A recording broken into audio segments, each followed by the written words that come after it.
Middle ઇસ્ટના યુદ્ધની તણાવવાળી પરિસ્થિતિ વચ્ચે ભારત દેશ પર મોટું સંકટ તોળાઈ રહ્યું છે। આ યુદ્ધના લીધે અલગ અલગ દેશો પણ અસરગ્રસ્ત થયા છે। ભારત દેશ પર પીએનજીનું સંકટ તોળાઈ રહ્યું હોય જેને લઈને લોકો હાલ અત્યારે ડરમાં છે, ભયના ઓથા નીચે જીવી રહ્યા છે। પીએનજી ગેસનો સ્ટોક પૂરતો છે કે કેમ તે અંતર્ગત અલગ અલગ ગેસ એજન્સીઓની ઓફિસ પર લાંબી કતારો જોવા મળી રહી છે। અત્યાર સુધી એક મહિનામાં 6000 જેવી નવી ઇન્ક્વાયરીઓ આવી છે। પીએનજીનો સ્ટોક પૂરતા પ્રમાણમાં છે કે કેમ તે અંતર્ગત ખુલાસો પણ કરવામાં આવ્યો છે અને તંત્ર કહી રહ્યું છે કે સ્ટોક પૂરતો છે।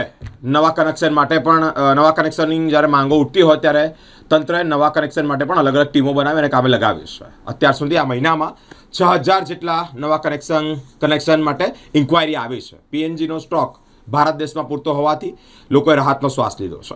જે આપ જોઈ રહ્યા છો કે હાલની પરિસ્થિતિ પ્રમાણે જે તમામ લોકોમાં પેનિક ક્રિએટ થઈ અને અહીંયા નવા એલપીજી પીએનજી કનેક્શન માટેની જે લાઈન લાગી છે। મારી દરેક જનતાને અપીલ છે કે માત્ર ને માત્ર એવું નથી કે દાંડિયા બજાર ગેસ ઓફિસમાં જ આપ નવા કનેક્શન માટે એપ્લાય કરી શકો છો, પરંતુ આપ તમામ વોર્ડ ઓફિસમાં પણ આ બાબતે નવા કનેક્શન માટે એપ્લાય કરી શકો છો અને ઓનલાઈન પણ આપ એપ્લાય કરી શકો છો। આપણે ગેસ ઓફિસની કાં તો કોઈ પણ કોર્પોરેશનની ઓફિસમાં પણ આપણે જવાની જરૂર નથી।